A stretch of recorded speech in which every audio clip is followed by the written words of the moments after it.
Assalamualaikum warahmatullahi wabarakatuh. Channel ini membahas tentang dimensi sejarah Nusantara dan seluruh misteri di dalamnya. Materi video ini diambil dari berbagai sumber. Oke, langsung saja. Selamat menyaksikan. Kisah Sunan Derajat yang tak pernah hilang oleh zaman. Jawa Timur dikenal sebagai daerah yang mempunyai banyak wisata religi. Hal ini tak lepas dari banyaknya bukti-bukti sejarah penyebaran berbagai agama Islam di tanah Jawa.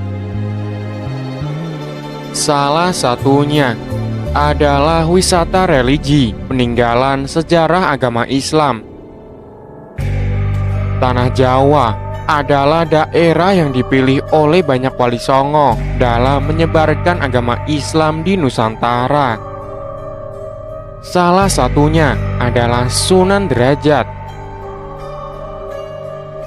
Sunan Derajat merupakan salah satu wali songo yang terkenal menyebarkan agama Islam di Lamongan, Jawa Timur. Ia adalah putra dari Sunan Ampel yang merupakan wali songo juga. Kali ini, channel Kisah Lintas Dimensi akan membahas mengenai hal-hal yang berkaitan dengan Sunan Derajat, mengutip dari berbagai sumber. Sejak berusia muda, Sunan Derajat telah diperintahkan ayahnya untuk menyebarkan agama Islam di pesisir Gresik. Semasa muda, ia dikenal dengan Raden Qasim. Sebenarnya masih banyak lagi nama-nama lain dari Sunan Derajat berdasarkan naskah kuno. Di antaranya dikenal dengan nama Sunan Mahmud, Sunan Mayang Madu, Sunan Muryapada, Raden Imam, Maulana Hashim, Syekh Masakeh, Pangeran Syarifuddin, Pangeran Kadrajat, dan Masakih Munar. Sekitar pada tahun 1484, Sunan Derajat diberi gelar oleh Raden Patah dari Demak, yaitu Sunan Mayang Madu. Raden Patah juga memberikan tanah perdikan kepada Sunan Derajat. Kemudian Sunan Derajat diminta untuk menyebarkan agama Islam di pesisir Gresik. Perjalanannya ke Gresik menjadi sebuah legenda. Saat hendak menuju Gresik, kapal yang ditumpanginya terkena ombak. Raden Qasim selamat dengan berpegang pada dayung perahu tersebut. Setelah kejadian itu, datang 2 ekor ikan untuk menolongnya. Kedua ikan tersebut adalah ikan cucut dan ikan talang. Dengan pertolongan kedua ikan tersebut, Raden Qasim terdampar di sebuah tempat yang bernama Kampung Jalak, Banjarwati. Di sana, Sunan Derajat bertemu dengan Mbah Mayang Madu dan Mbah Banjar. Kedua mbah tersebut telah memeluk agama Islam. Sunan Derajat sendiri memiliki 3 orang istri, yaitu istri pertama bernama Sofiah, putri dari Sunan Gunung Jati. Istri yang kedua bernama Dewi Kemuning ketika menetap di Derajat. Dan yang ketiga bernama Renayu Chandrasekar, putri dari Adipati Kediri, ketika menyebarkan agama Islam di desa Banjaranyar, Pacitan, Lamongan. Dari Banjaranyar, Sunan Derajat melanjutkan perjalanannya ke arah selatan di sebuah perkampungan yang bernama Desa Jalak. Di desa ini, Sunan Derajat mendirikan musola untuk sholat berjamaah dan mengajarkan agama Islam kepada santrinya.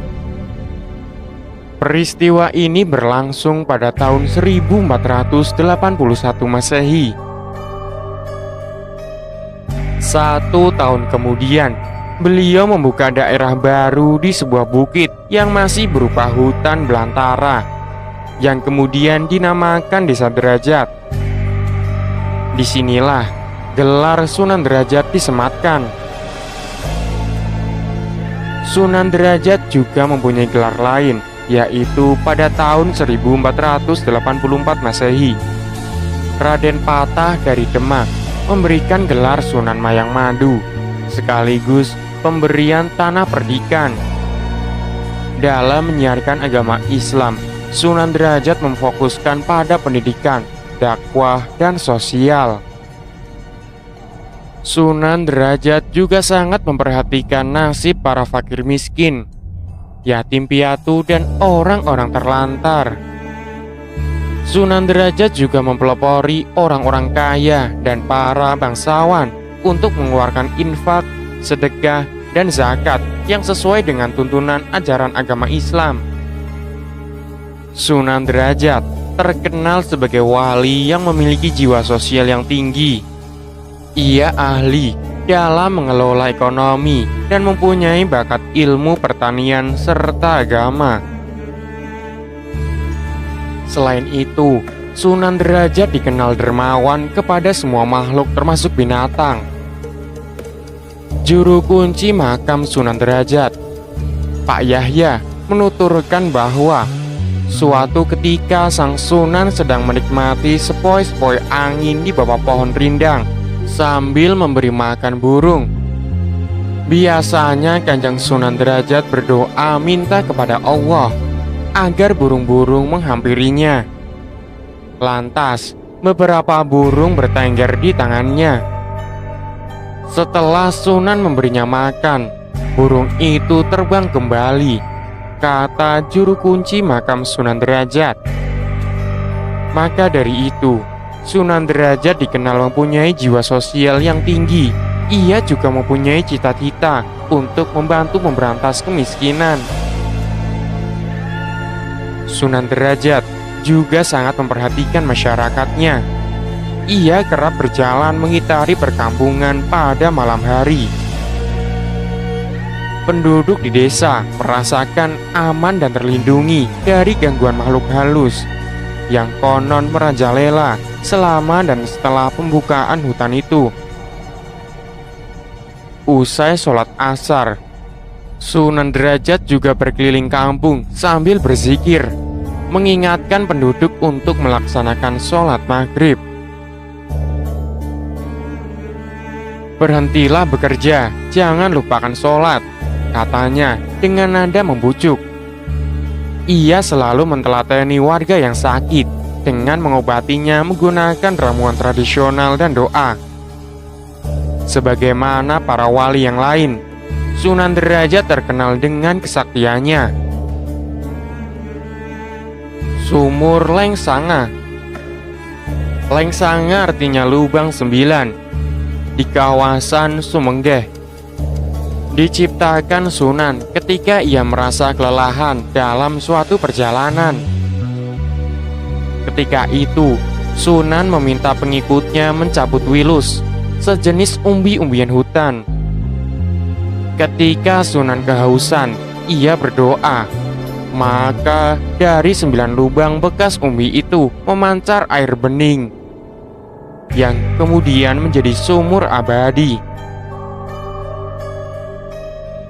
Di kalangan ulama di Pulau Jawa, bahkan hingga kini memang ada tradisi saling memuridkan.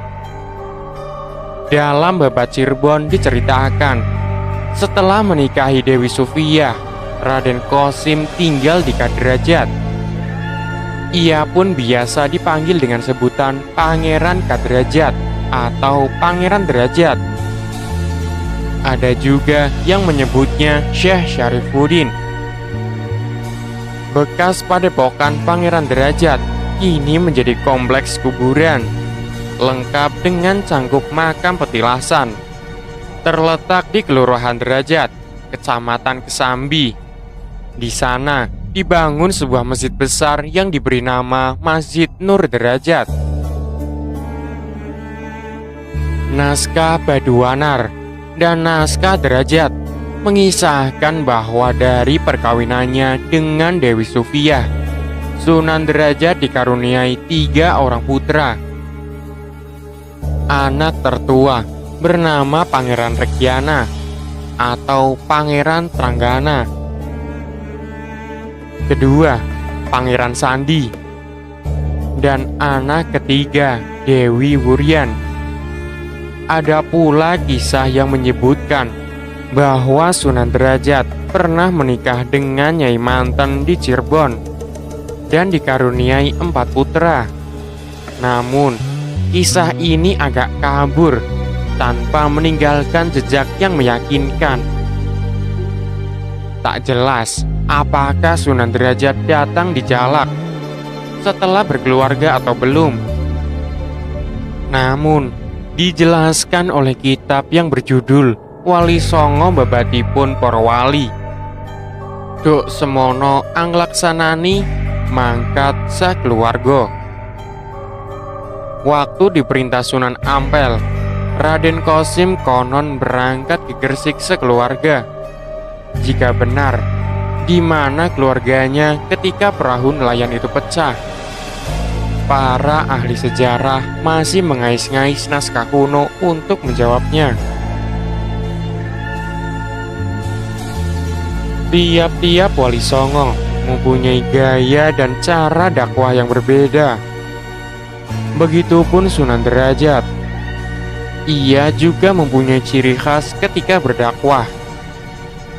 Ia mempunyai ajaran yang dinamakan Catur Piwulang, yang isinya yaitu paring taken marang kang kawulyon lan wuto.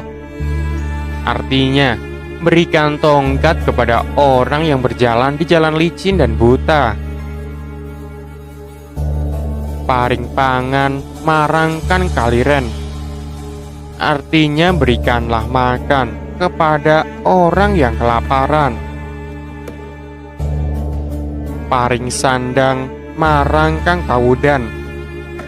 Artinya berikan busana kepada orang yang telanjang. Paring payung marang kang kudanan, yang artinya berikan payung kepada orang yang kehujanan. Selain itu, Sunan Derajat juga menggunakan media lain untuk berdakwah, yaitu kesenian seperti menciptakan tembang pangkur. Dan alat yang digunakan adalah gamelan bernama Singo Mengkok. Sekarang gamelan tersebut menjadi salah satu koleksi museum Sunan Derajat. Sunan Derajat dimakamkan di Desa Derajat, Kecamatan Pacitan, Lamongan, Jawa Timur. Makamnya pun banyak didatangi oleh peziarah dari berbagai daerah di Nusantara. Bahkan, peziarah mencapai ribuan orang pada hari tertentu, seperti pada bulan Ramadan.